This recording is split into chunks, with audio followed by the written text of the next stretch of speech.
Olá pessoal, tudo bem? Sejam todos muito bem-vindos aqui ao Clube dos Dividendos. Eu sou Bruno Mazzoni e hoje é aquele vídeo clickbait. Não é aquele vídeo que o título é chamativo, embora ele seja, mas eu espero entregar para vocês alguns hacks e também uma condição de cenário atual que eu enxergo, que eu estou enxergando hoje no mundo financeiro, com crise na Europa agora, crise suíça, mais cedo tivemos com o Silicon Valley Bank e toda a problemática aqui do Brasil, por exemplo, com crédito, com problema de crédito vindo das lojas americanas, que é um pouco de fraude e também muito de fraude e um pouquinho também de condições adversas macroeconômicas. O que a gente pode, como investidor, tirar de proveito disso? O vídeo de hoje, pessoal, vai ter as pautas sendo curva de juros alemã versus bonds alemãos. Mas aí eu vou trazer para vocês que é o mesmo trade para qualquer divisa e vou compartilhar com vocês dois ETFs americanos interessantes para vocês observarem esse trade, essa dinâmica entre yield versus bonds, tá? Depois eu vou comentar um pouquinho sobre ouro e aí a gente vai vir para o Brasil e para o operacional e eu vou comentar não sobre o índice Ibovespa e o ciclo, que eu já trouxe várias vezes aqui esse gráfico para vocês, mas eu vou comentar como essas mudanças no tabuleiro é boa, no tabuleiro, pessoal, em relação a incertezas, principalmente, como essas mudanças podem nortear a próxima grande alocação de recurso e como eu, Sardinha, quero observar a próxima grande oportunidade que está se formando, está ainda acumulando. E eu vou tentar provar para vocês, com um exemplo, uma ação específica, essa tal acumulação. Beleza, pessoal? Então sejam todos muito bem-vindos aqui a esse vídeo. Disclaimer na tela. Gostaram das pautas? Considere já ficar atento ao botão se inscrever, se você ainda não é inscrito. E se você já é inscrito, pessoal, ativem as notificações, porque eu estou nesses momentos voláteis e eu tendo a postar 3 vídeos. Hoje eu postei um lançamento de renda fixa, CDI mais 7%, na hora do almoço. Na madruga, todos os dias aqui no Clube dos Dividendos, pessoal, no YouTube, eu posto por volta das 5h50, 5h40 da manhã, um vídeo para vocês, para antes de ir trabalhar, conseguirem pegar um pouquinho de conteúdo sobre uma ação específica ou sobre um tema específico. Hoje na madruga foi sobre o ETF dos bancos regionais norte-americanos. Durante o almoço, às vezes eu posto e com certeza no final do dia também tem vídeo, entre 6h30 e 7h30 da noite. Certo, pessoal? Então considerem se inscrever e ativem as notificações. Bom, vamos lá. Qual vai ser a pauta do vídeo? Ibovespa? Não, eu vou trazer o Ibovespa, pessoal, de volta à tona aqui, mais para o fim do vídeo. A primeira pauta, e com certo suspense no início do vídeo para vocês aqui, é simplesmente o conhecimento, para quem não é aluno meu do Macro Trader, por exemplo, pessoal, gratuito agora, o básico, entre aspas, pode ser complexo para você no começo, mas você vai tirar de letra só assistindo aqui o canal gratuitamente, e outros canais do YouTube brasileiro são muito bons sobre o tema macroeconomia, pessoal. No mercado financeiro existem ativos com correlação negativa, ou seja, se um vai para cima, o outro vai para baixo, e aqui está a clássica correlação negativa entre juros e título, preço unitário de título público. Aqui eu trago para vocês os juros de 10 anos, a curva de juros, o DI de 10 anos alemão, tá? O DE10, vocês estão vendo aqui, o DE10 é o título, tá? E se vocês colocarem DEY10 é a curva de juros. Só isso que muda no ticker do TradingView gratuito, essa plataforma gráfica que está na descrição aqui para vocês. Pessoal, quando o yield cai, que é o verde, ou seja, quando os juros, a Faria Lima lá de Frankfurt, a Faria Lima lá de Berlim, diz para o Banco Central deles lá, olha, cara, é melhor você cortar juros, eu acho que o risco sistêmico financeiro está muito grande. E aí os juros futuros começa a cair, começa a fechar, como é o jargão, pessoal. Isso deve ser refletido quase que automaticamente com a valorização dos bonds, do título público, do PU. E foi exatamente isso que quebrou o Silicon Valley Bank, tá? Porque ele, quando o Fed nos Estados Unidos estavam lá com o jurinho a 0,75, zero nada, tá? Por muito tempo. Esse Silicon Valley Bank, por ter um perfil de cliente que não exige muitos saques, porque o pessoal lá das Venture Capitals, não digo small caps, mas das startups, estavam cheios de grana, porque o funding, o financiamento para essas empresas estava farto, tinha muito dinheiro na mesa para essas empresas, então elas captaram muito na última década e não precisaram resgatar, porque a sua empresa estava rodando. Com juros zero, essas empresas rodavam, tá? Sobreviviam com o próprio EBITDA, vamos assim dizer. Não precisava ali pegar o dinheiro de uma capitalização inicial, como um IPO. E aí o banco, sentado naquele mundaréu de dinheiro, porque os clientes deles eram esses clientes aí capitalizados que não exigiam muitos saques, o dinheiro ficava parado lá na poupança. O que o Silicon Valley Bank fez? Foi lá e aplicou esse dinheiro, tá, em bonds americanos. O que aconteceu, pessoal? O que aconteceu foi que do último ano para cá, último ano e meio para cá, o yield, a curva de juros americana bombou e continuou bombando até esse caso, até o Silicon Valley subindo. E o preço unitário dos títulos que o Silicon Valley comprou. O que acontece, pessoal?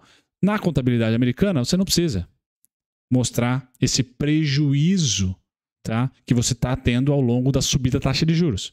Você comprou o título lá em cima, ele caiu o PU, você comprou lá em cima, o PU caiu porque o yield subiu. Os bancos não precisam mostrar. Tá? Então, normal, não é algo que você vai estar ali contabilizando nos seus resultados trimestrais. O problema está se de repente os clientes começam a pedir saque e você não tem liquidez, colchão de liquidez, ou seja, fora o público, o título que você alocou, tá? Você não deixou uma liquidezinha ali para se por acaso tem uma tal corrida bancária, nem tanto. Só meia dúzia de clientes peçam esse dinheiro de volta. Pois bem, juros subindo na economia real, esses empreendedores, essas empresas, esses venture capitalists, né?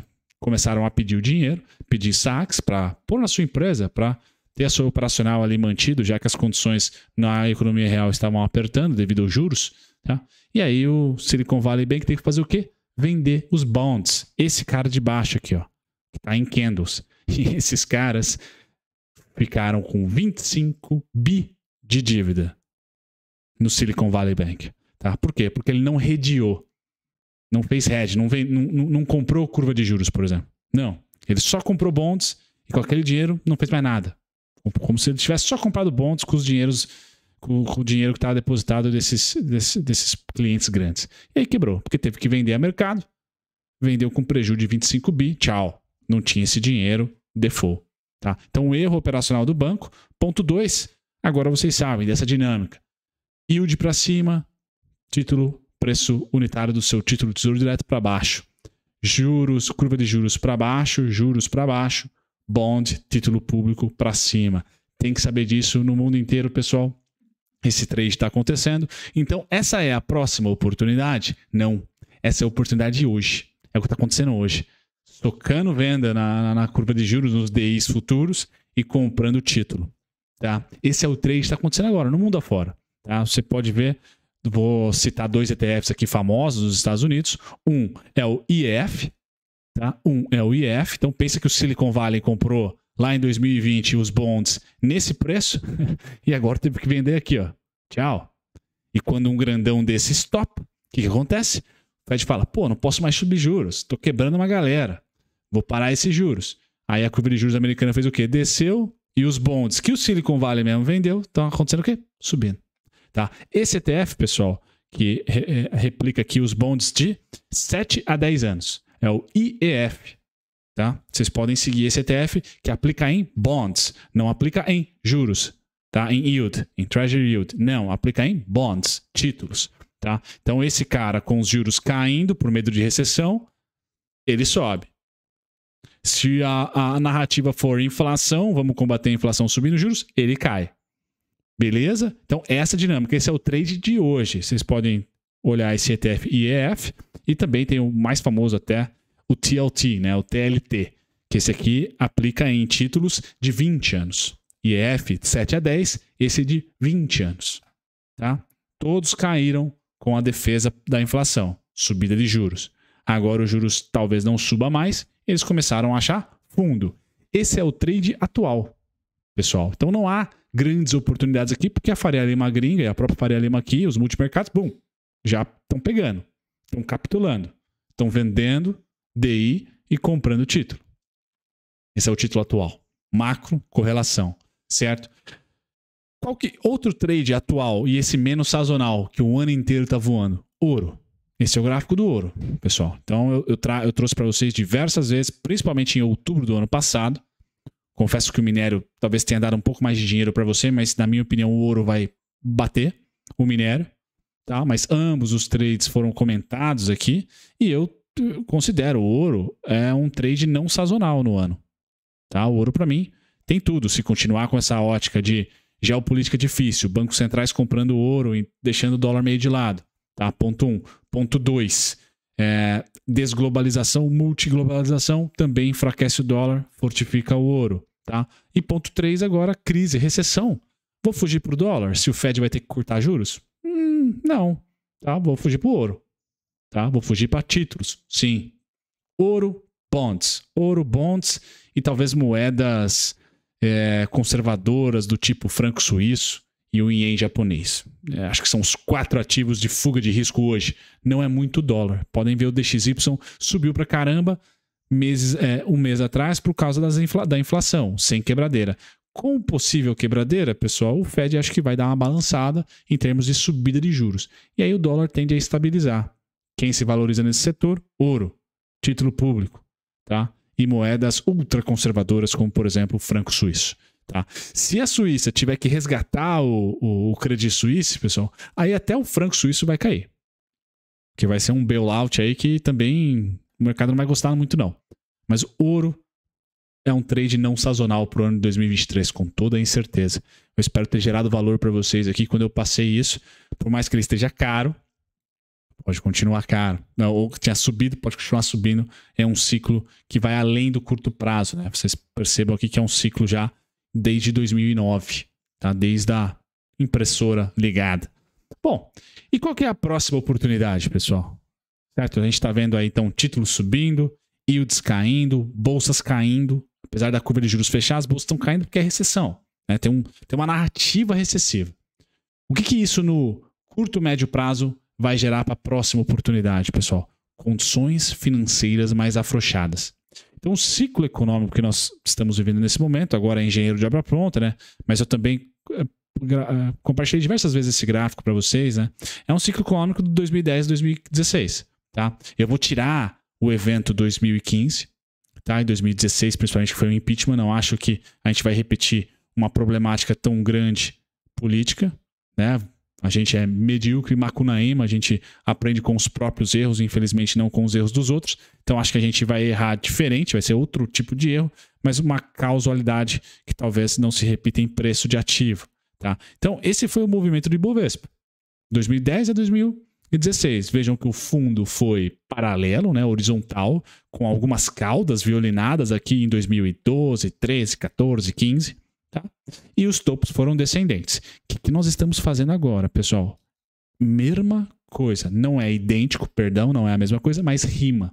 Incerteza leva à lateralização dos preços, com altas descendentes, levemente descendentes, tá? E a mínima aqui horizontal.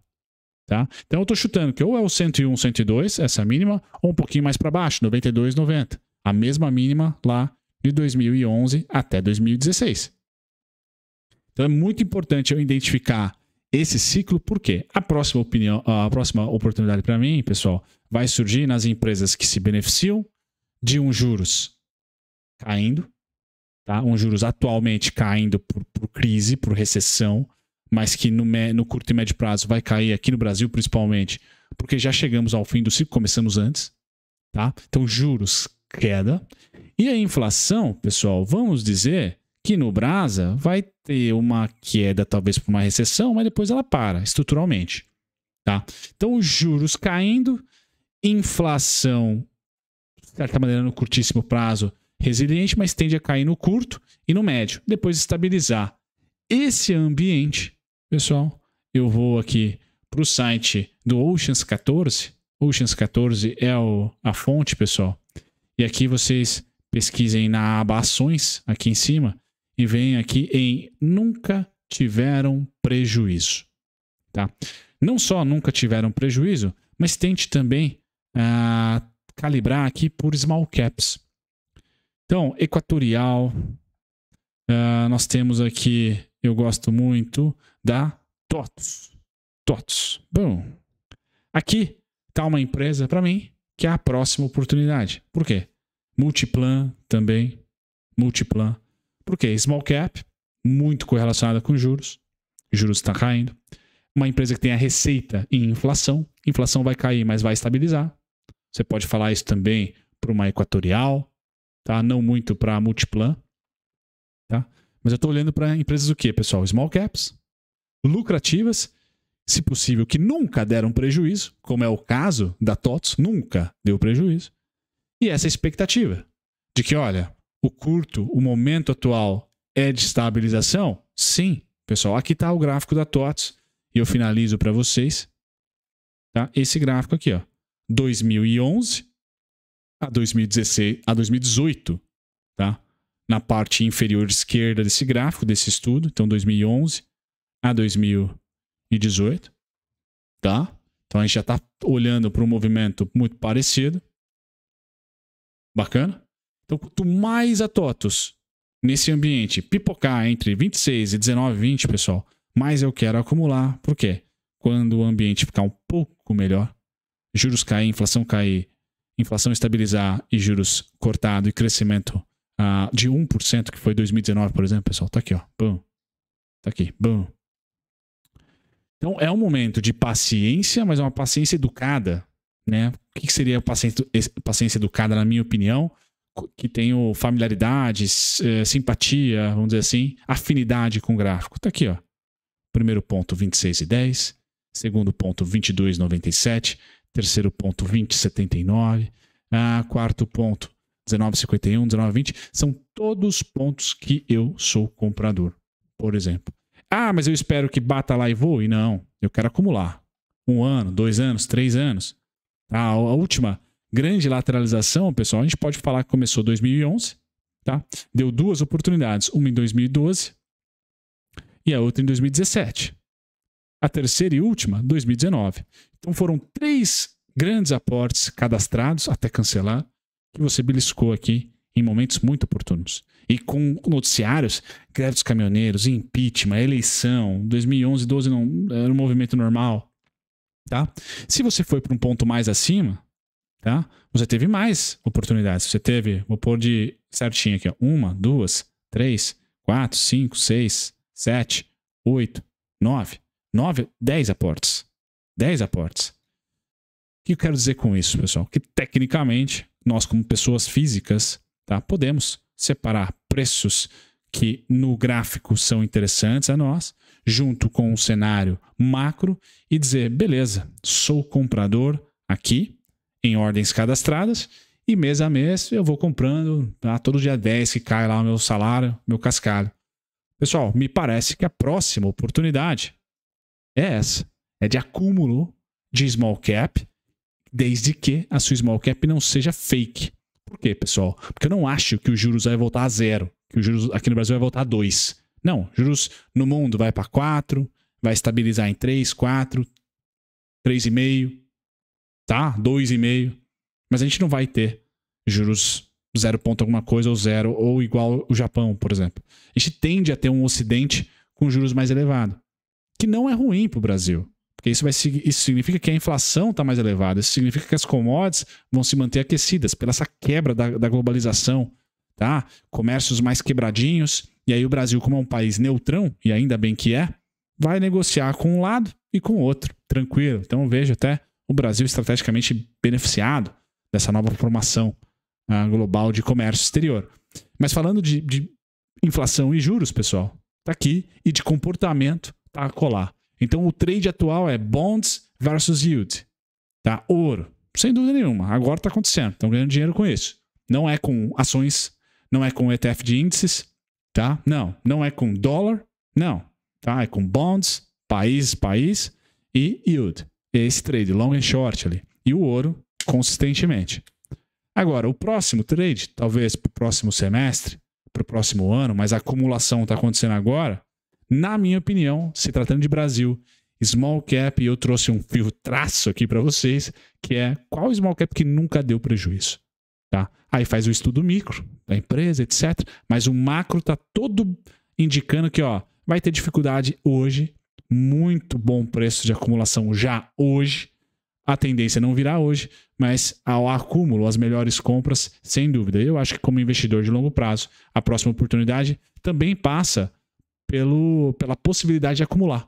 Não adianta nada eu falar, pô, 7,50, por exemplo, bateu ontem 7,50, daqui a 3 meses tá 11,20, 15 reais. Aí você comprou uma vez só, a não ser que você seja muito rico, tenha muita grana, e aí um aporte só seja ali o necessário para você de fato, né, surfar e aproveitar um bom aumento de patrimônio. Dê a trela aqui da TOTS. Agora o vídeo acabou, pessoal. Gostou do conteúdo? Deu uma balançada aí no seu pensamento? O que você achou? Deixe nos comentários. Considere se inscrever e dê o seu like ou o dislike, certo? Até o próximo vídeo, pessoal. Sempre nas descrições dos vídeos aqui eu deixo conteúdos adicionais ou serviços ou produtos que eu não tenho a capacidade ainda de criar, mas tenho parceiros que o fazem para mim, principalmente de proteção de carteira, tá? Eu deixo para vocês. Um abração. Tchau, tchau.